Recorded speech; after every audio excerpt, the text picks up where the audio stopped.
안녕하세요. 손가락 복음 선계 지휘자 강사입니다. 오신 것을 진심으로 환영하며 해피 바이블을 열어가도록 하겠습니다. 오늘 증거드릴 말씀의 제목은요. 682강 오늘 내가 나와 함께 낙원에 있으리라 라는 제목으로 하나님의 말씀을 나눠보는 시간을 갖도록 하겠습니다. 누가복음 23장 43절을 보시게 되면 예수께서 이르시되 내가 진실로 내게 이르노니 오늘 네가 나와 함께 낙원에 있으리라 라고 말씀에 기록되어 있습니다. 이 내용은 예수님께서 십자가의 고통을 당하실 때 두 강도가 있었습니다. 한 강도는 달린 행악자 중 하나는 비방하여 가로되 네가 그리스도가 아니냐 너와 우리를 구원하라고 이렇게 예수님을 비방한 강도가 있었는가 하면은 한 강도는 그 사람을 꾸짖어 가로되 내가 통일한 정죄를 받고서도 하나님을 두려워 아니하느냐 우리는 우리의 행한 일에 상당한 보응을 받는 것이니 이에 당연하거니와 이 사람의 행한 것은 옳지 않은 것이 없다고 그렇게 말한 강도였습니다. 그런데 예수님이 옳지 않은 것이 없다는 것을 알고 있는 그런 강도였다는 말이죠. 그래서 예수님께서 뭐라고 말을 했냐면 이 사람에게 예수여 당신이 날에 임하실 때 나를 생각하소서 강도가 이렇게 말을 하니까 예수님께서 오늘 네가 나와 함께 낙원에 있으리라 라고 이렇게 말씀을 하셨습니다. 그런데 오늘 낙원에 못 가셨습니다. 왜 그러냐면 히브리서 4장 7절을 보시게 되면 오랜 후에 다윗이 그래 다시 어느 날을 정하여 오늘날이라고 미리 이같이 일렀다고 했습니다. 그래서 오늘이라는 오늘은 오늘이 아니고 오랜 후 어느 날을 정한 오늘이라는 것을 말씀을 드립니다. 그리고 예수님도요. 십자가의 고통을 당하시고 바로 하나님 나라에 가신 것이 아닙니다.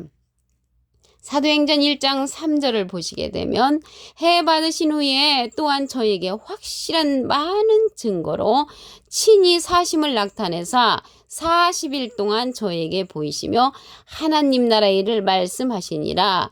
그래서 해 받으신 후는요. 십자가의 고통을 받으신 후 3일 동안은 무덤에 계셨잖아요. 3일 동안 무덤에 계셨고요. 40일 동안은 하나님 나라의 일을 말씀을 하셨단 말이죠. 그래서 하나님 나라를 전파를 하셨는데 영으로서 예수님이 누구에게 전파했겠습니까? 옥에 있는 영들에게 전파했다고 했습니다. 베드로전서 3장 19절에 보시게 되면 저가 또한 영으로 옥에 있는 영들에게 전파하시니라. 그래서 예수님이 영으로 옥에 있는 영들에게 전파하셨다고 하셨습니다. 로마서 1장 3절에 보시게 되면 이 아들로 말하면 육신으로는 다윗의 혈통에서 나셨고 성결의 영으로는 죽은 가운데서 부활하여 능력으로 하나님의 아들로 인정되셨다고 했습니다. 그래서 하나님의 아들로 인정된 부분은 영으로 됐단 말이죠. 그럼으로써 예수님은 부활하신 후 40일 동안 영으로서 옥에 있는 영들에게 하나님 나라를 전파했다는 것을 말씀을 드립니다. 계시록 2장 7절을 보도록 하겠습니다. 귀 있는 자는 성령의 귀들에게 하시는 말씀을 들을지어다. 귀가 없는 자가 다 어디 있겠습니까? 여기에서 귀 있는 자는 성령이 하시는 말씀을 들을 수 있는 그러한 귀를 가진 자를 말하는 것입니다. 이기는 그에게는 예수님은 이긴 자시죠. 예수님은 이긴 자시고 이기는 그는 예수님으로부터 권세와 능력을 받은 그런 자입니다. 내가 하나님의 낙원에 있는 생명나무의 과실을 주워 먹게 하리라. 그래서 하나님의 낙원에 있는 생명나무의 과실을 주워 먹게 하는데 이기는 그에게 예수님께서 하나님의 낙원에 있는 생명나무의 과실을 주워 먹게 한다고 했습니다.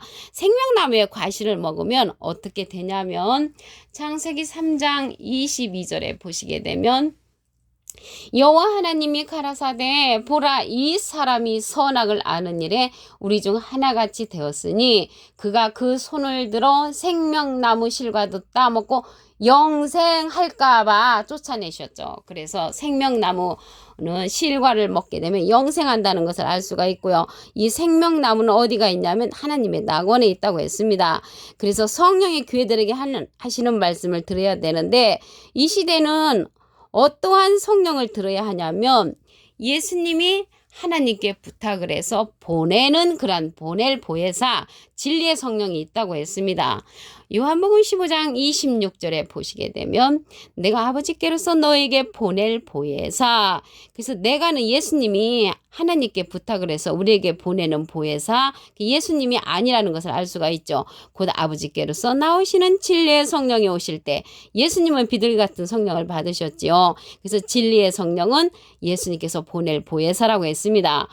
그가 나를 증거하실 것이요. 그래서 예수님을 증거하는 성령은 진리의 성령으로서 예수님이 하나님께 부탁해서 보내는 보혜사라고 했습니다. 이 보혜사라는 뜻은요, 무슨 영체가 아니고요, 대언자라는 뜻을 갖고 있습니다. 요한일서 2장 1절에 보시게 되면 나의 자녀들아 내가 이것을 너에게 쓰면 너희로 죄를 범치 않게 하려 함이라. 만일 누가 죄를 범하면 아버지 앞에서 우리에게 대언자가 있으니, 그 대언자 앞에 조그만하게 삼자가 있습니다. 관조 성경 해석란에 보시게 되면 보혜사라고 기록되어 있습니다. 이 보혜사는 파라클레트거든요. 헬라어로는 파라클레토스로 곁에 파라와 부름받은 클레토스란 말의 합성어로 도움을 주기 위해 곁에 부름받은 자, 사람을 상징한다는 것을 말씀을 드리고요. 라이프 성경 백과사전에는 컴포터 위로자, 카운셀러 상담자, 미래를 중보자, 헬퍼 돕는 자, 서플리케이터 탄원자라고 기록되어 있습니다. 그런데 여기에서 보낼 보혜사인데, 대언자로서 예수님은 하나님의 대언자시고요. 예수님이 하나님께 부탁해서 보내는 보낼 보혜사는 또 다른 보혜사입니다. 요한복음 14장 16절에 보시게 되면 내가 아버지께 구하겠으니 그가 또 다른 보혜사를 너에게 주사 영원토록 너희와 함께 있게 하시리니 저는 진리의 영이라고 했습니다. 진리의 영은 진리의 성령이나 마찬가지라는 것을 말씀을 드리고요. 여기에서의 성령 가운데 그 방언도 패하고 예언도 패하고 지식도 패한다고 했습니다. 이러한 성령들은 패하고요. 진리의 성령은 온전한 것이 올 때는 말씀하시기를 온전한 것이 올 때는 모든 그러한 부분적인 성령은 패한다고 했습니다. 그래서 진리의 성령은 온전한 성령으로서 모든 진리 가운데로 인도한다고 요한복음 16장 13절에 기록되어 있습니다. 고린도후서 12장 2절을 보도록 하겠습니다. 내가 그리스도 안에 있는 한 사람을 아노니 그가 14년 전에 셋째 하늘에 이끌려간 자라고 했습니다. 그래서 이 낙원이 나왔잖아요. 이 낙원은 어디냐면 그리스도 안에 있는 한 사람을 아노니 그가 셋째 하늘에 이끌려갔다고 했는데, 이 셋째 하늘이 낙원입니다. 낙원이라는 내용을 보도록 하겠습니다. 고린도서 12장 4절을 보시게 되면 그가 낙원으로 이끌려가서 말할 수 없는 말을 들었으니 사람이 가히 이르지 못할 말이로다. 그래서 낙원에서는 말할 수 없는 말을 들을 수 있는 곳이 낙원이라는 것을 알 수가 있고요. 누구를 통해서 이러한 말씀을 듣냐면 진리의 성령을 통해서 예수님께서 하나님께 부탁해서 보낼 보혜사를 통해서 예수님을 증거하므로 보낼 보혜사가 진리의 성령이므로 이 자를 통해서 말할 수 없는 말을 듣는 곳이 낙원이라는 것을 말씀을 드립니다. 누가복음 23장 43절을 보도록 하겠습니다. 예수께서 이르시되 내가 진실로 내게 이르노니 오늘 네가 나와 함께 낙원에 있으리라. 낙원은 셋째 하늘이라는 것이죠. 그래서 오늘 내가 낙원에 있으리라고 한 이 내용은 그날 낙원에 못 갔지요. 왜 그러냐면 오늘날이 올해는 어느 날을 정해서 말했기 때문입니다. 히브리서 4장 7절을 보시게 되면 올해는 왜 다윗의 글에 다시 어느 날을 정하여 오늘날이라고 미리 이같이 일렀으되, 그래서 오늘날은 올해는 어느 날을 정한 그러한 날이라는 것을 말씀을 드리고요. 그러므로써 오늘 내가 낙원에 있으리라고 한 그 내용은 오늘이 아니므로 예언으로 남아있는 부분이라는 것을 말씀을 드립니다. 그리고 예수님도요, 해 받으신 후에 바로 하늘에 올라가시지 않으셨습니다. 사도행전 1장 3절을 보시게 되면 해 받으신 후에 또한 저에게 확실한 많은 증거로 친히 사심을 나타내사 40일 동안 저에게 보이시며 하나님 나라의 일을 말씀하셨다고 했습니다. 그래서 해 받으신 후는 십자가의 고통을 받으신 후에 3일 동안 무덤에 계셨잖아요. 3일 동안 무덤에 계시고 40일 동안은 하나님 나라의 말씀을 하셨다고 했으니까 43일 동안 이 세상에 계셨지 오늘 바로 낙원으로 가시지 아니하셨다는 것을 말씀을 드립니다. 그러면 어떠한 자들에게 이 하나님의 나라를 전파를 했는가 말씀을 보도록 하겠습니다. 베드로전서 3장 19절에 보시게 되면 저가 또한 영으로 옥에 있는 영들에게 전파하시니라. 그래서 영으로서 옥에 있는 영들에게 전파했다고 했습니다. 하나님은 육신으로는 다윗의 혈통에서 나셨다고 했고요. 성결의 영으로는 죽은 가운데서 부활하여 능력으로 하나님의 아들로 인정된 부분이라고 했습니다. 그럼으로써 예수님은 영으로서 하나님의 아들로 인정되셨 뿐만 아니라 하나님 나라의 일을 옥에 있는 영들에게 전파했다는 것을 말씀을 드립니다. 오늘요 여기 낙원이 나왔는데요. 낙원에 하나님이 계시다는 것을 보도록 하겠습니다.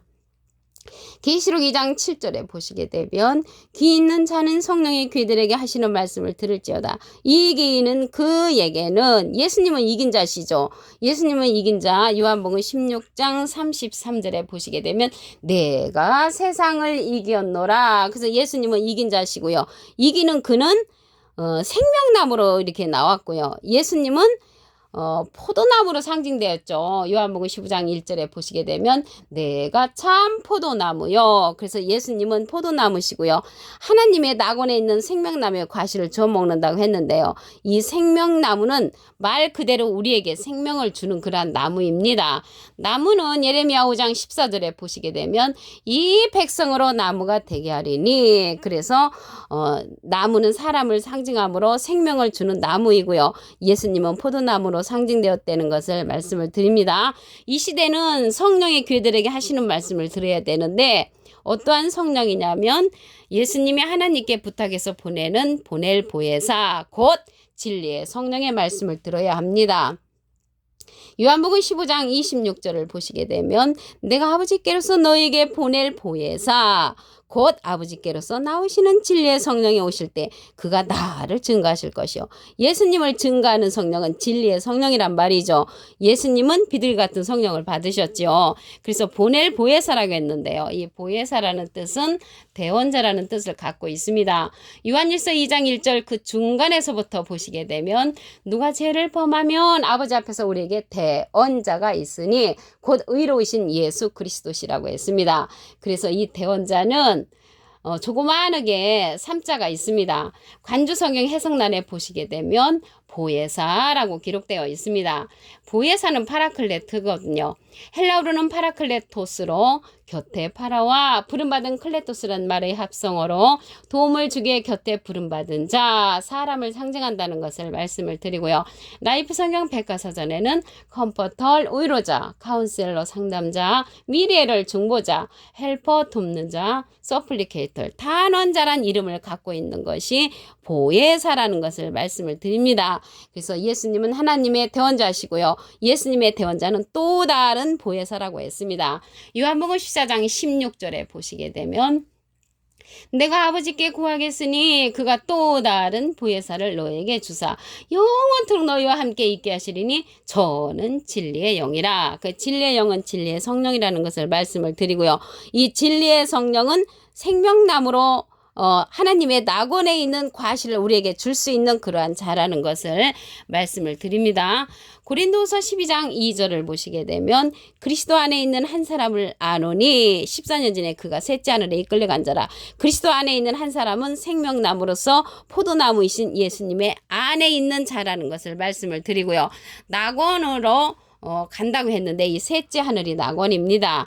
고린도서 12장 4절을 보시게 되면 그가 낙원으로 이끌려가서 말할 수 없는 말을 들었으니 사람이 가히 이르지 못할 말이로다. 그래서 생명나무는 사람이 가히 이르지 못할 말을 들려주는 자라는 것을 말씀을 드립니다. 오늘 682강 오늘 내가 나와 함께 낙원에 있으리라 라는 제목으로 하나님의 말씀을 나눠보는 시간을 가졌습니다. 감사합니다.